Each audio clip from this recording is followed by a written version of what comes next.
Busy week this week, Senator. One of the big items on the floor this week happened on Tuesday, and that involved what could have been a rule change to add, I guess, some transparency, as it were, to how bills make it through the Missouri Senate. Yes, most certainly. I'm a big advocate of transparency and shining a spotlight on what actually happens here in Jefferson City. This rule change was just a simple rule change. It said that we would require 24 hours before we would vote on an omnibus bill or in Senate substitute on the Senate floor. I think that is only appropriate that we have ample time to vet and research on the bill before we vote on something. We definitely don't want to get into where we have to pass a bill to find out what's in it. And so that's why I supported in order to make sure that we had ample time to research, read, and vet the bill before we voted on it. Unfortunately, the rule change did not pass. It had 7 yes votes and I believe 23 no votes. So unfortunately, we'll continue to do business as usual where an omnibus bill can be dropped on the Senate floor and we could be expected to vote on it immediately.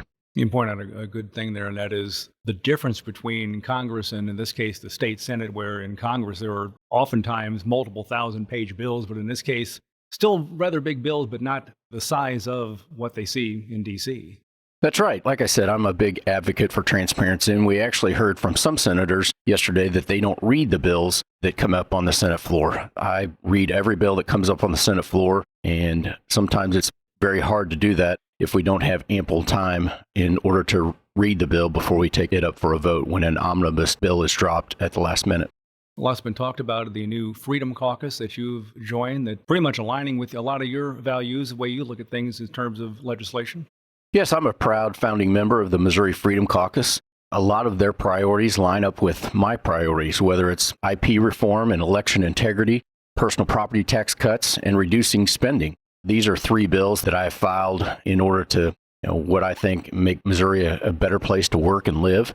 And they line up with the exact priorities of the Freedom Caucus. I've always been a big advocate of practicing what you preach. And most certainly I've told my constituents that I would file bills, conservative bills, to cut taxes, to provide for election integrity, to reduce spending. We've had a budget in the state of Missouri that 5 years ago was at $27 billion. And now it's over $50 billion.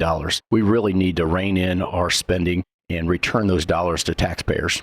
A lot of these will be put to the test, as it were. The first committees this week. I know your economic development panel is hearing the first legislation next week. Yes, very excited to have our first Economic Development and Tax Policy Committee meeting next week. I chair that committee. We're going to hear 3 bills. 2 of those involve personal property tax cuts, including one of my own. And very excited to get started here in session and talk about personal property tax cuts.